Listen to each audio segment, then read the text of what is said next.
You are walking along a mountain trail. It's morning, quiet. The scent of pine fills the air, and last year's leaves crunch underfoot. Everything feels good. Suddenly, about 20 meters ahead, there's a crack. Branches snap, and a brown bear emerges from around the bend, huge, dark, with its head lowered to the ground. It hasn't noticed you yet. You have 3 seconds, maybe 5, before it lifts its head. In that moment, your brain does one thing. It screams at you to run. Your pulse races, adrenaline surges through your blood, and your legs are already ready to turn and flee. But that decision, to run, is what kills people most often. Not the bear, not its claws, not its teeth. It's that ancient, reflexive, utterly logical desire to turn and bolt. But we'll come back to that, because before we talk about how to survive near a bear, we need to understand what it actually is. And I promise, after this video, you will know more about bears than most people who live alongside them. Let's start from the very beginning. Not from the moment you saw a bear in a picture in a textbook, but from the true beginning, the moment bears first appeared on this planet. The genus Ursus, which includes all modern brown bears, emerged around 5 million years ago. 5 million. For comparison, our species, Homo sapiens, has existed for about 300,000 years. Bears have been here long before us. They have witnessed continents shift, glaciers cover and retreat from Europe, and entire species go extinct around them. Yet they remained. The brown bear as a distinct species formed about 500,000 years ago somewhere in Asia. From there, it spread in all directions, through Europe, across Siberia, over the Bering Land Bridge into North America. It populated the entire northern hemisphere. Mountains, forests, tundra, coastlines. It didn't choose ideal conditions. It adapted to whatever was available. Its predecessor, the Etruscan bear, was a completely different creature. Lighter, leaner, more akin to a large dog than the hulking figure we know today. Evolution transformed it entirely, making it massive, broad, with huge paws and jaws capable of crushing bones. From a runner, it became a versatile fighter, ready for anything. And here's what's interesting. Alongside the brown bear, its relative, the cave bear, lived on the planet. A true giant, weighing up to a ton. It was bigger, it was stronger, and it went extinct about 24,000 years ago. It couldn't compete with humans and the changing climate. Yet the brown bear, smaller and more modest, survived through it all. The giant disappeared, while the adaptable one remained. This speaks more about bears than any numbers regarding their weight or size. Now let's talk about us and them, about the history that has linked humans and bears for tens of thousands of years. In France, there is the Chauvet Cave. It is around 36,000 years old. Inside, there are wall paintings, some of the oldest in the world, and among them, bears. But the most astonishing part isn't the paintings. Next to them, there are claw marks, real bear claws, and paw prints on the floor. Humans and bears literally shared these caves. Not at the same time, of course, but they walked the same corridors, slept in the same chambers, just at different times. This isn't a metaphor. It's an archaeological fact. In Switzerland, in the Drachenloch cave, something even stranger was found. The skulls of cave bears, carefully placed in stone boxes. Not scattered, not random, specifically arranged. This is one of the oldest pieces of evidence that humans regarded animals not merely as prey, but as something more, some kind of ritual, some form of respect, perhaps even fear, manifested in action. And here's where it gets even more remarkable: language. Have you ever wondered why the bear is called a bear? The true ancient Indo-European word for this creature is something like arctos. From it came the Greek arctos, which is also the root of the word Arctic, literally bare land. But in Slavic and Germanic languages, this ancient word has disappeared completely. It was replaced by euphemisms. Slavs began to say medved, the one who knows honey, who knows where honey is. Germans said bear, from the word brown, simply referring to its color. Lithuanians called it lokis, meaning licking. Everyone created circumlocutions because they feared uttering its true name, as if the word itself could summon the beast, as if language could materialize the creature. Think about that for a second. Our ancestors were so afraid and respectful of this animal that they erased its name from their language. We don't know of any other creature that has undergone the same fate on such a scale. All right, enough history. Let's talk about what a bear is physically, because when you understand how a bear's body is structured, you begin to grasp why it is capable of things that seem impossible. The skeleton of a brown bear consists of about 225 bones. Its spine is flexible, much more so than you would expect from an animal of that size. A bear can turn in spaces where it seems there's no room to maneuver, but the main trick lies in its shoulders. In cats, for example, the shoulder blades are connected to the sternum by the collarbone. Bears lack this. Their shoulder blades are held only by muscles. This gives their front legs incredible range of motion. They can dig with such speed and force that they uproot tree roots from the ground.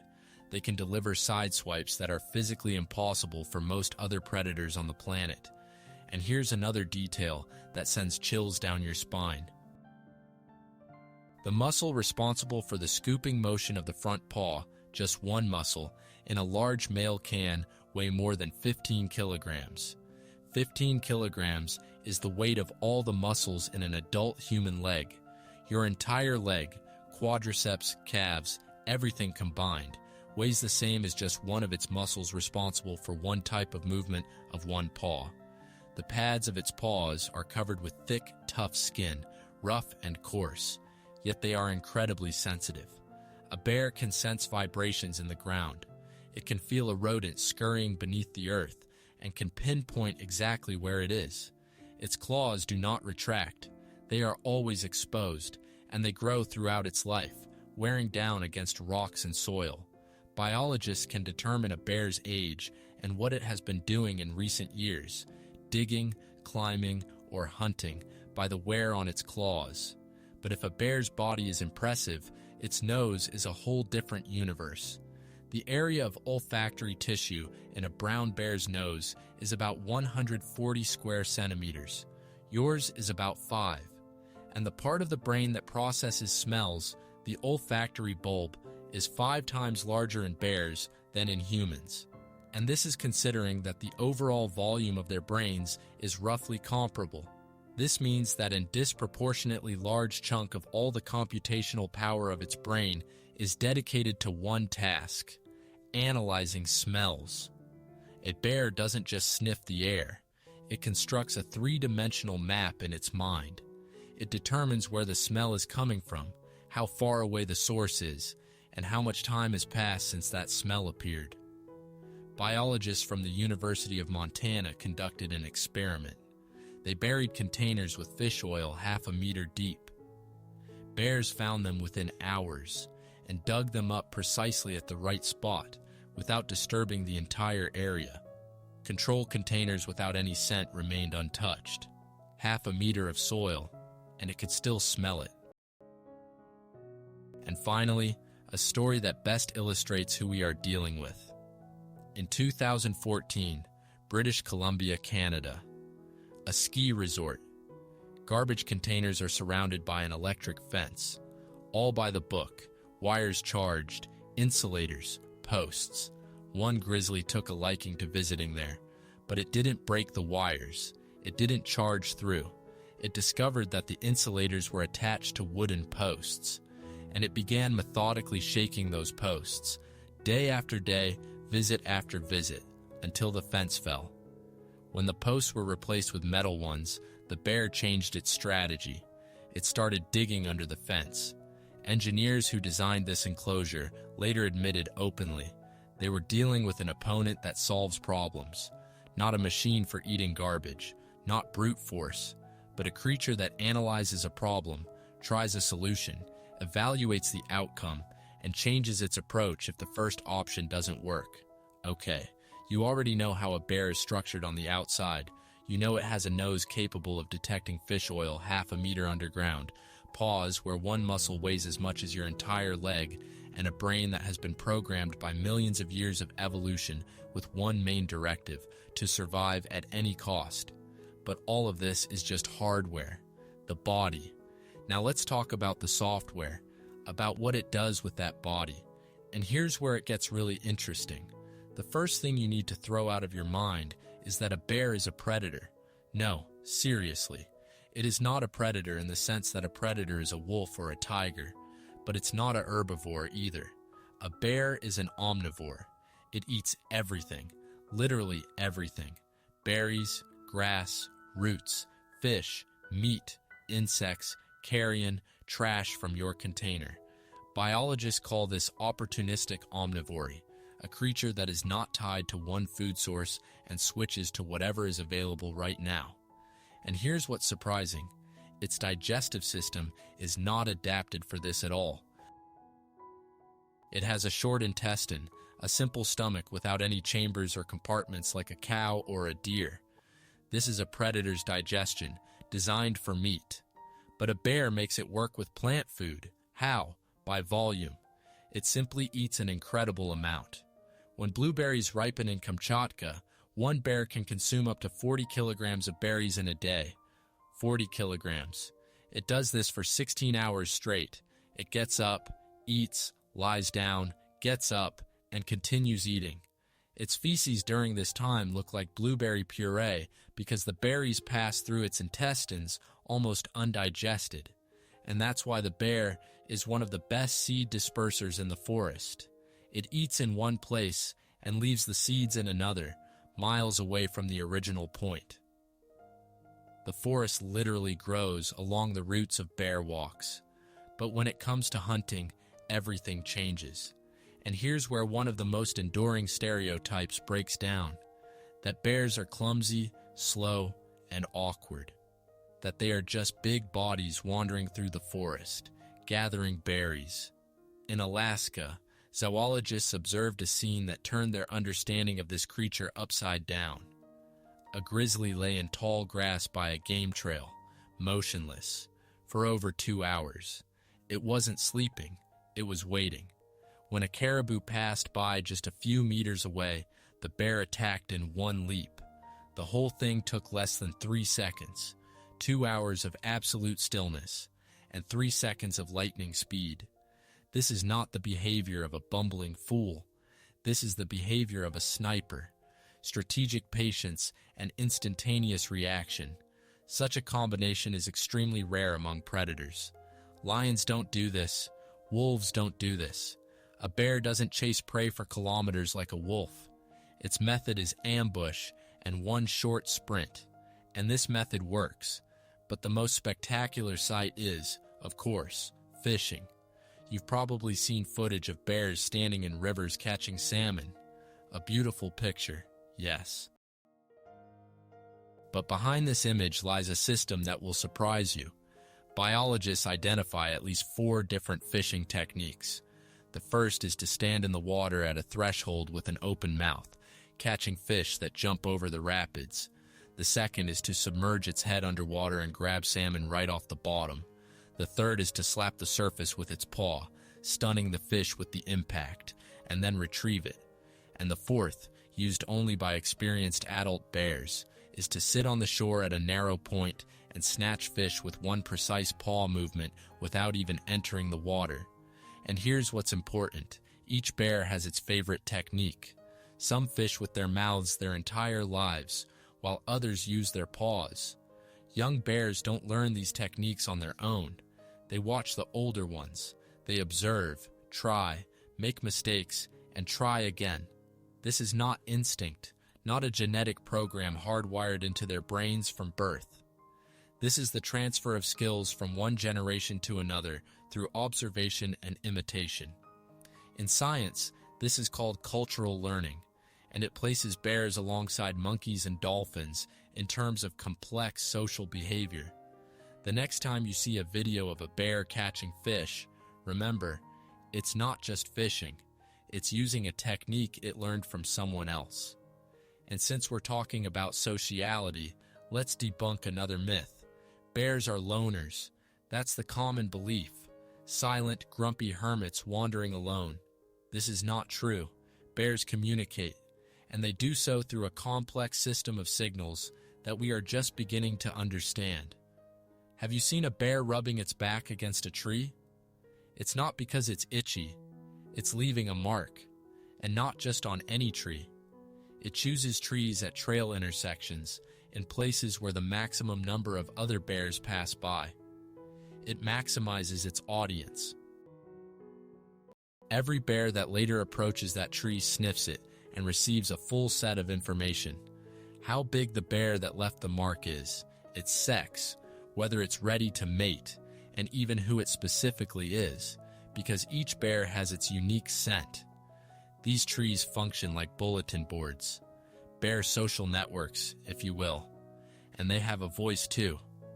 Biologists identify at least 8 different sounds: grunting, growling, tooth clicking, moaning, and a special sound called huffing. A short, sharp exhale through the nose that indicates alarm and concern. Bear cubs purr when nursing, almost like cats. Each sound has its meaning, its context, its situation. On the river with the salmon, this sociality is most evident. Where there are plenty of fish, bears gather in dozens, and there exists a hierarchy among them, but not one you might expect. The largest male occupies the best spot at the beginning of the season. But after a week, if another male has gained weight and become heavier, he can take that spot. Status is not fixed. It's recalculated constantly, day by day. And one more thing, 2 medium-sized bears, occupying spots next to each other, can hold their position against one large bear together. This is not coincidence or reflex. This is an alliance. This is a social strategy. The 2 mediums understand that together they are stronger than separately. Biologists have witnessed this firsthand, and it's one of those things that forces us to rethink everything we thought about bear intelligence. Now let's talk about family. A mother bear is one of the most devoted mothers in the animal kingdom. Cubs stay with her from 1.5 to 3 years, depending on the conditions. In Kamchatka, where food is abundant, cubs leave earlier. In Alaska, where conditions are harsher, they stay with their mother longer. During all this time, the mother does not mate. She is entirely devoted to her offspring. This is called a reproductive pause, and because of it, bear populations grow very slowly.